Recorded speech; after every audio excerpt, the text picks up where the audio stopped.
Let's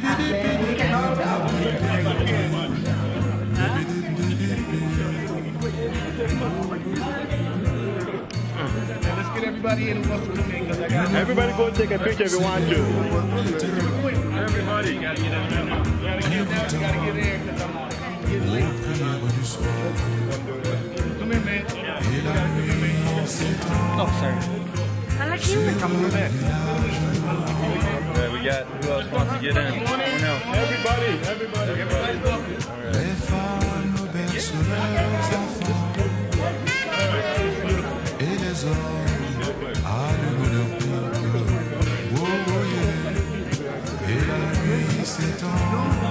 gone.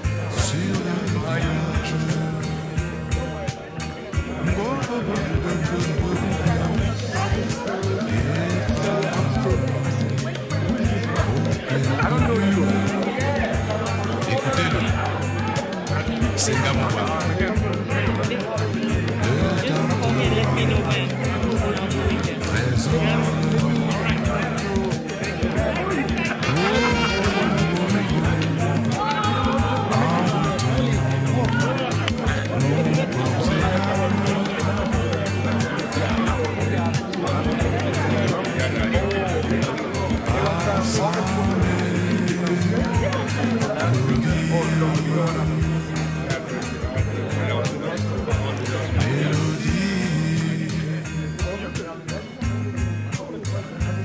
This is really for that man, so I just... I'm going to be very, very brief because we're running out of time. There are a number of things I wanted to emphasize this evening. I was going to speak from the heart. The African community in Minnesota numbers, some estimate the numbers to be at more than 200,000. And perhaps that's a very conservative estimate. Many of you work hard, you pay taxes, we all pay taxes. Our children go to school here. We contribute immensely to the vitality of Minnesota, immensely to the cultural diversity of Minnesota. It is very important that we recognize the strength in our numbers and use the formula which I've often used, the human formula, which, as I call it, you have shared goals, you have shared responsibilities, you have shared resources, you have shared rewards. So, as an integral part of the Minnesota community, there's a lot we have to offer to this community. We have to concretize that. There is a lot the Congressman and the political establishments have to offer us. So the shared responsibility to this is exceedingly important. And that is why this initiative in its infancy has a very delicate task of determining what formula would be durable, what formula would be viable for the united communities, the united community of Africans in Minnesota. Congressman Keith Ellison. Those of you who travel quite a bit and are from Minnesota, I'm sure have run into people who make references to the congressman. He's seen a lot abroad. He's invited a lot abroad in Europe, the English government, the French government, the Azerbaijani government, most of the Middle Eastern governments, and in direct contact with him. He's a very, very highly sought after congressman. Perhaps the most sought after congressman in the world. And that is because of his wisdom, his genial nature, and his stoicism. Many of you have watched him on television demonized. He asked me not to be negative. I'm not going negative. But this man's history, his biography, reads like President Obama's. Consider this. He graduated from law school, joined one of the biggest law firms in Minnesota to start with, left all of that to work in communities. He's defended, like a lonely voice in the wilderness, young, black boys and young black girls in the inner city who had a brush with the law, and most often he was in court alone. Perhaps, in most cases, free of charge. So he turned around and he has carried this love of community with him to Congress. And for a young congressman, it's not been there for up to 10 years. In fact, this is his third run. This is his third run for Congress. He's already served in the subcommittee for Africa, which is a very powerful committee of the foreign relations. Last year, he was the president of the Progressive Caucus. That is the caucus whose agenda would fit most aptly with those of us new immigrants in this community. So it's one thing to work in a specific corners and mind our own business. But we are benefiting from the toil of several African American leaders who came before us. Congressman Ellison is one of those. Whenever he's been demonized, he's been calm on television. I watched a congressman call me names, and Congressman Ellison invited Congressman to his office that we can have lunch together and just chat. He never lost his temper. We have to watch his back. We have to watch his back. And so, I'll have him come up here. But to welcome him, I'll invite those leaders, Dr. Difo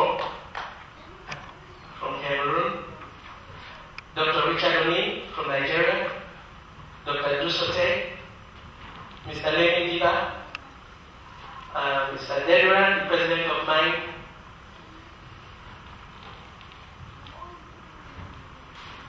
Remember I said when we're going to share our resources, we have to share the reward. So I don't want to be up here taking all of the credit. These are the people who spent time planning this meeting.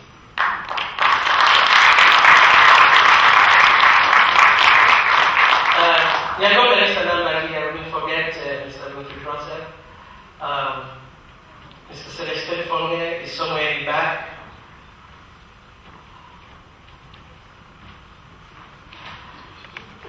And this is the group that has begun this process of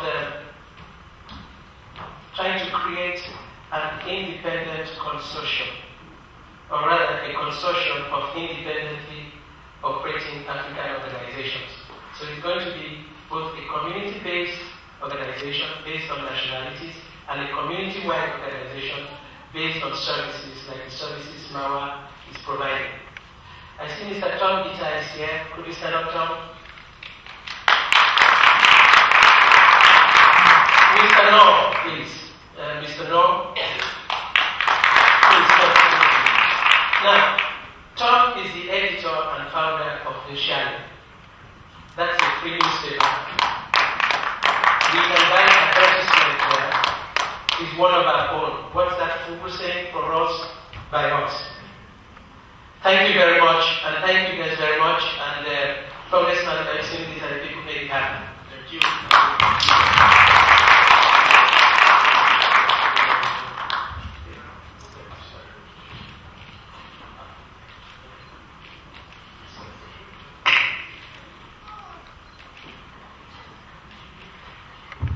Thank you, my brothers and sisters. Thank you so much.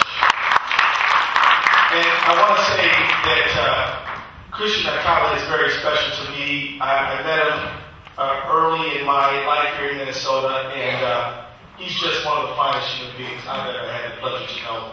Please give it up for Christian Akala, Dr. Christian Akala, everybody. If you're not at the table, you're on the menu. If you're not at the table, you're on the menu. If you're not at the table, somebody's going to open up that menu and have fried Africans. You understand what I'm saying? You got to be at the table. Because the people who are at the table, if you're not there, will make decisions, whether with you or without you, and your interests could be devoured if you're not at the table. Now, I said earlier that I'm a great admirer of all people who immigrate. You know, even I have an immigration story. All four of my grandparents are from the deep south. And they came up to the north, where they were not familiar with how they did stuff up here. They left the language that they understood. It was English, but it was our version of it. And they left familiar environment. They left the warm weather of Louisiana and Georgia. And they came up to the cold north. And the people were not, the weather wasn't only cold, maybe some of the people was too. But the problem is in the deep south, it was hot, so hot that they even burned down their homes when they tried to vote. And so, I'm a great admirer of people who leave everything. Some of you have left everything. Now, I know some of the countries you come from, English is the predominant language, but not everybody in here. Some folks had to leave the culture, their loved ones, the language they grew up speaking, everything they knew to come make a life here. And in that way, you are exactly like every other American. Only the Native Americans was here. And they tell us from historical records that even they came from Asia. And marched over the ice bridge between Asia and America up there in Alaska. So everybody has come here.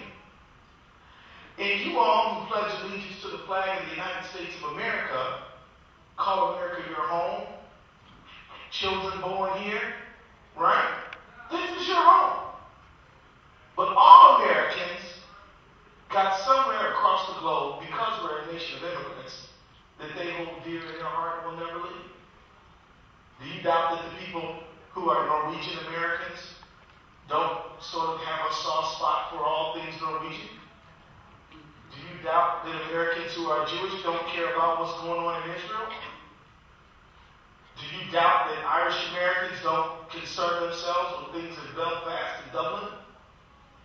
And even us, what I'll call traditional African Americans, because everybody in this room is African American, but those of us who come from the American South, you know what I mean. We don't know what country we came from, but we just love the whole continent. Right? And we even come up with holidays like Kwanzaa, which is just a mix of all kinds of African stuff, because we don't know where we come from, but we know we come from there. And so, it's extremely American for you to have your feet firmly planted here in America, to vote in America, to guide the politics of America, but to be concerned about Africa. I guarantee you, if you don't concern yourself with what's going to happen with U.S.-African policy, nobody else will. You think somebody going to look on Africa and say, oh man, the poor Africans are having a tough time. Let's take some of this budget and give it to them. No. You, Americans, who have a soft spot for Africa, will be the ones to make sure America is helping to provide economic development in the African continent. You will be the ones who will fight to make sure we have trade, not just aid, with Africa. You will be the one who will stand up and say, you know what, we've got to promote greater freedom of choice of leaders for Africans. You will be the ones. It was Liberian Americans who fought day in and day out to make sure that America's relationship with Liberia was strong. And when President Johnson Sirleaf comes to America, she comes to Minnesota and places where Liberians live, because she knows you're a natural constituency for Liberia. When Sheikh Ahmed came from Somalia, he came here to visit, didn't he? Because he said, this is where my people live. Right? Because he's not telling you, come on back home to Somalia. He said, stay in America. but argue for a good relationship between the United States and Somalia, right? I'm telling you, if you believe that somebody else, somewhere else, is going to fight for an excellent relationship between the United States and Africa, you are fooling yourself. There's something out there called the African the African Growth and Development Act. Now, you know, it was African Americans, Congress people who wrote the bill. You know that, right? You think that's accidental? You think that just happened? Oh no. It happened because it's very American to have your feet planted firmly on American soil, but to care about where your ancestors came from. So, as you form yourself into a constituency, and a constituency and a population are different. A population is just some folks who have some similarities together. But a constituency is a group that pulls itself together and identifies, let me say the word, identifies their political, social, economic agenda. 1, 2, 3, 4, 5. You see what I'm saying? So this group, Dr. Kale, has got to come together and say, how can we identify an agenda which meets the needs of the African diaspora? What are we going to do about women's issues? What are we going to do about democracy in Africa? What are we going to do about making sure that we have an excellent trade relationship with each African country? Because you know you cannot give enough foreign aid to get a country out of poverty.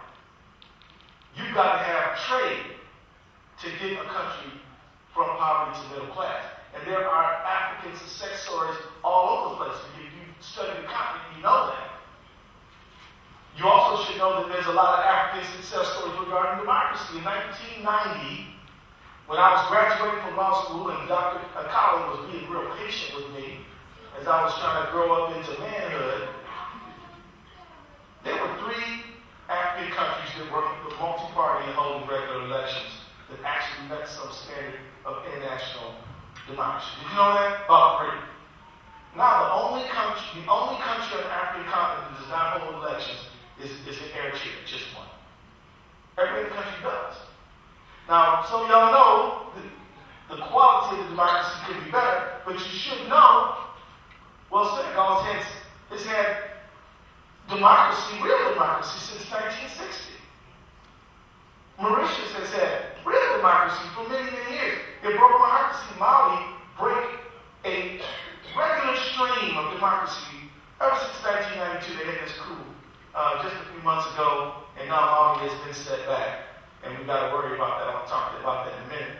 But I want to say that democracy is breaking out all over Africa. Kenya had that horrible situation where so many people died when the ODM and PNU kind of clashed. And it was ugly, wasn't it? But Kofi Annan, son of Africa, helped go there, work out a negotiation, and then just not last August, but the August before last, had a national referendum to solve problems in a way, no loss of life. Now, this doesn't mean people weren't fighting, right? This doesn't mean people weren't fighting hard for what they believe in. They was fighting hard over whether it was going to be county courts or not. They were fighting hard over this, a lot of stuff, right? But they were fighting with ballots, not bullets. This is a very important thing. If people can live, well, we can grow. And if we can grow, we can be prosperous. It's so important. But the main idea is that it's going to take your presence in the world's only superpower in partnership with the land where your heart resides, not just America, but also home, but also where your ancestors come from, maybe where you was born, to make sure the relationship is enduring and strong and non-exploitive too, by the way. We well know that the West has developed itself by reaping Africans' bounties. I stand here as a product of that. But if we're sharp and we use our status as Americans to make sure the deal is fair, then a fair exchange is no rip-off, right? And so my first lesson to you, and I say this very mindful that an election is only 3 weeks away. I say this very mindful that an election is only 3 weeks away.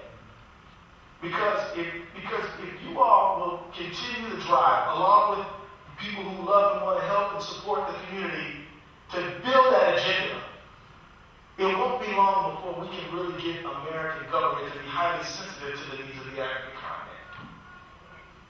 I mean, let me just say again, I believe that the basic America and the West, their basic attitude towards Somalia is like, well, just lock the door and hope it doesn't boil over.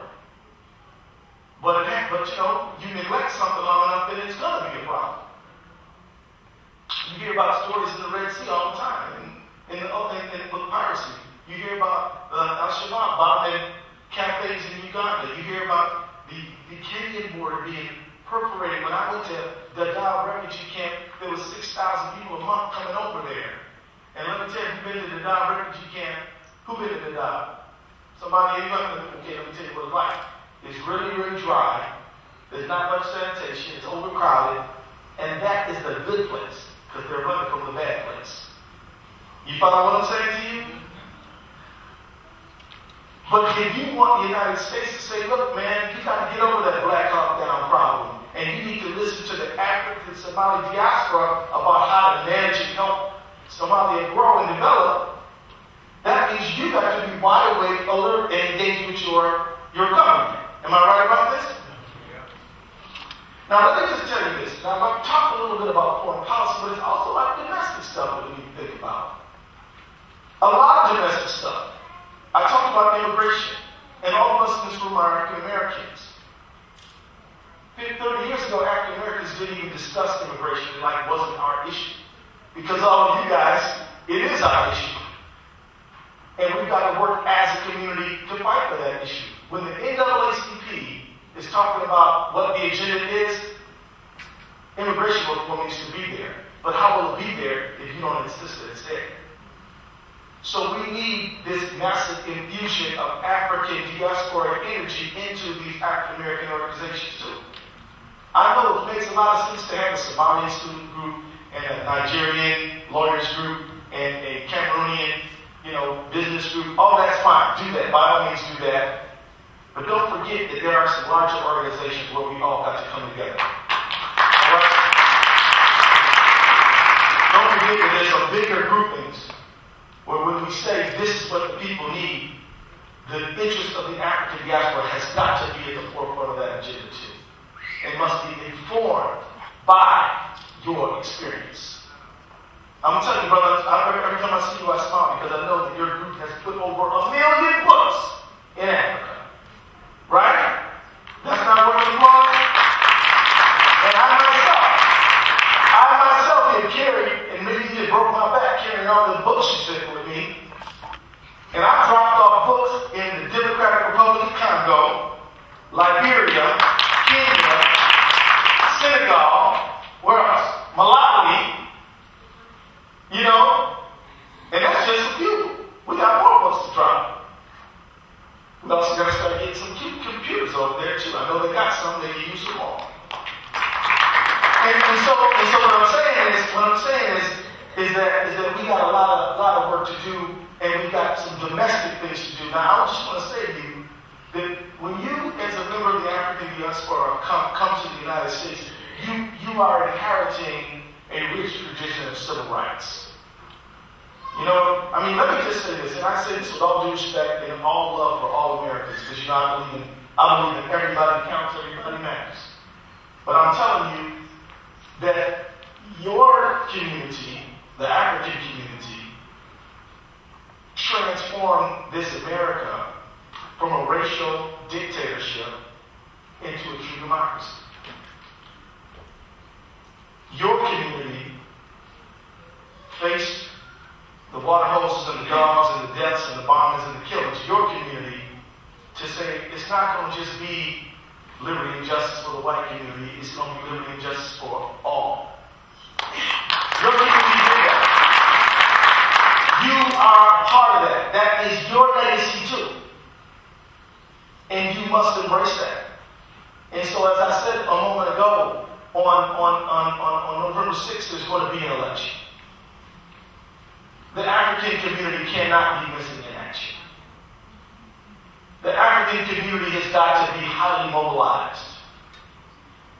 Now, between Minneapolis, Brooklyn Center, Brooklyn Park, and even into the 3rd district, I'm glad y'all had Brian Barnes here, the African community can make a big difference in elections all over this state.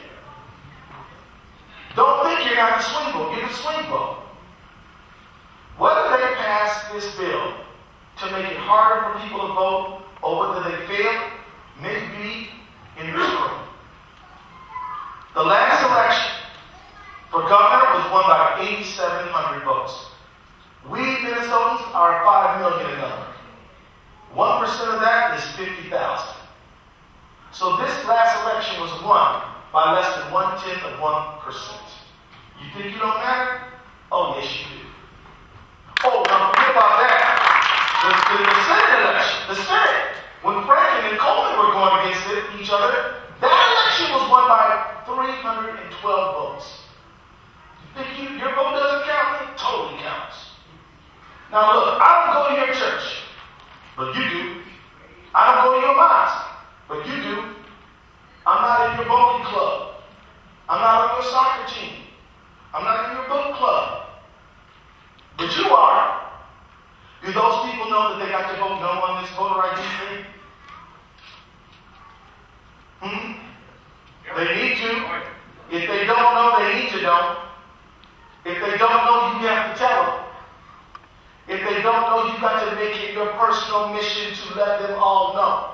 Martin Luther King famously said, the urgency of now, the fear, he said the fierce urgency of now. Some of the white pastors, he was a pastor himself, but some of the white pastors would come in and they say, we agree with you. We think that this discrimination stuff is wrong. But we just think, the way you're pushing it, it's causing the violence. You're not doing the violence, but what you're doing is leading to violence, and you just got to slow it down, man. You just got to back it up. I see. You need to back it up. You need to slow it down. You need to just chill, take it a little slower. He said, wait a minute, man. How are you going to put a clock on my freedom? You can go anytime you want. You can go to the water spot you want.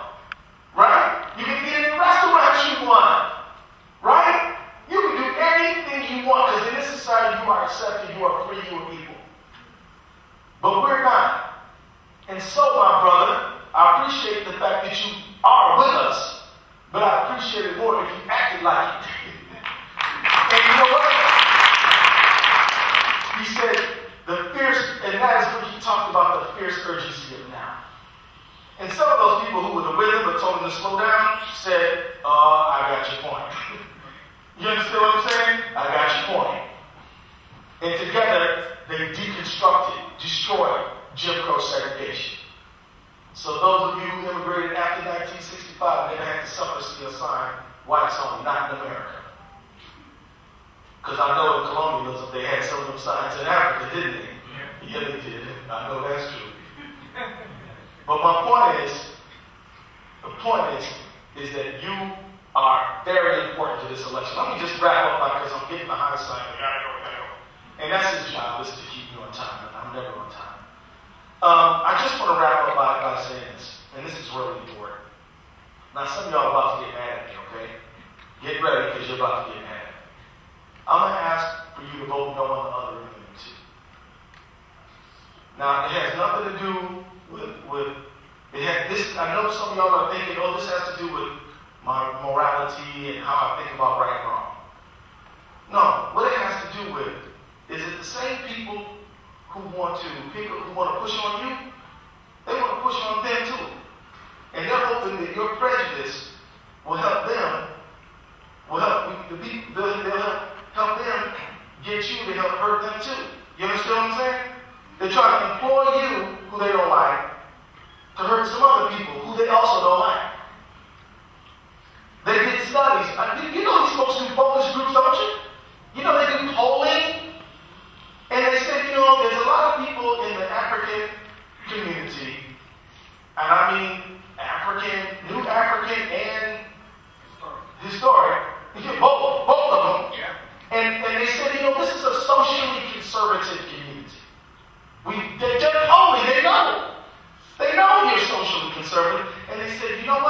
The Civil Rights Coalition has blacks in it, Latinos in it, also has gays in it. How can we split them apart? Oh, here's what we do. I'm telling you, if you don't believe me, you get on Google and look it up. They wrote reports on it. And they're specifically trying to break the community, the Civil Rights Coalition, apart. Why? So they can win. You need to know this. Now, if your faith, your religion, your sense of morals and ethics cannot bring you to vote no, then just don't fill in that circle. You gotta vote. Because if you don't, we just talked about it, you gotta vote. But every entry on there, you ain't gotta vote for. Like if a judge comes up and you don't know who none of them judges are, sometimes I don't vote for any of them. But don't help somebody hurt you. Do you understand what I mean? Don't help somebody hurt you. You know, and I'm telling you, no matter what you decide, you ain't gonna stop folks in the LGBT community from doing what they do. You think you're gonna stop it? They ain't gonna stop it. All you're gonna do is help some people who are prejudiced against them and prejudiced against you. They will get you to help them hurt somebody else. So follow your conscience and follow your God. Just remember, there's bigger forces at work here, and don't be a pawn in anybody else's game. That's all I'm saying. Now let me just finally say this about the voter ID thing, and I'm going to be done after that. This is a raw power grab. You know what a power grab is? Mm-hmm. It's a power grab. It's a power grab. In 2008, you turned out to elect Barack Obama, the first president of African descent in the history of the United States. But you didn't just come out. The labor union people came out. The Latinos came out. A lot of people who didn't ever want America to be in the Iraq War and were angry about that, they came out. You follow me? A whole rainbow of Americans came out. Blacks, whites, Latinos, all kinds of people came out. So then they said, uh-oh, young people came out. They said, uh-oh, what are we going to do? And then a group called the American Legislative Exchange Council. Say American Legislative Exchange Council. Say it. It's the acronym for ALEC. Get on Google and look it up. This group said we're going to diminish their vote. And they sent a voter ID bill to every state in the union. 50 states, and they got 38 states to introduce that bill. And then they got 10 states to actually pass it. Mississippi was saying you got to have a birth certificate to prove you got to prove citizenship to vote. Now they never said that before. Now here's what I'm saying. This thing, everywhere they pass one of these things, it's been bad. There's a woman named Dorothy Cooper in Tennessee, 96 years old. She's not old enough to be your mother. She's old enough to be your great-grandmother. She could never vote because she was black up until 1965. But after 1965, she voted in every election she regarded as her moral duty and obligation because she saw people hung from a tree trying to vote. So she knew she had to vote. So she did vote. Then they passed this voter ID thing a few years ago. Now she thought, well, maybe I can still vote because she lived in the city of Chattanooga, which is a city in Tennessee, and this police department gave her ID with her picture on it and her address. But it had her maiden name on it, not her married name. When 96-year-old Dorothy Cooper showed up to vote, wheeled up in a wheelchair because she can't even walk, they told her she cannot vote because she does not have proper ID. This is wrong, y'all. It's wrong. It's wrong. And it's a raw, naked power grab. They're going to tell you it has something to do with fraud. As Mona just told you, it has nothing to do with fraud. It's about crossing out certain people. Don't let them do it. Now, I'm done talking. I just want to say it is my I can't even describe, it is my undescribable honor to represent you. know that I'm always going to fight for everyone. Yes, when I was elected, I was the first person of African descent to be elected to Congress from Minnesota. I was also the first Muslim elected in the United States. The whole history of the country. But I don't come to you as a religious leader. I believe the imams and the preachers, they do what they do it better than me. My job is to represent every citizen. And even people who are not citizens. So you're always going to hear me talking about, come on, say it with me. And if somebody, and I'm going to leave all the moral judgments to the people whose job it is to do that. Okay? Y'all follow me? And so you gotta go. And I just want to say this to you, and I want you to say it with me if you can. I want you to say, I pledge allegiance to the flag of the United States of America and to the republic for which it stands, one nation, under God, indivisible, with liberty and justice for all. That's right, all, no exceptions. Get out there and vote, you guys. Thank you very much.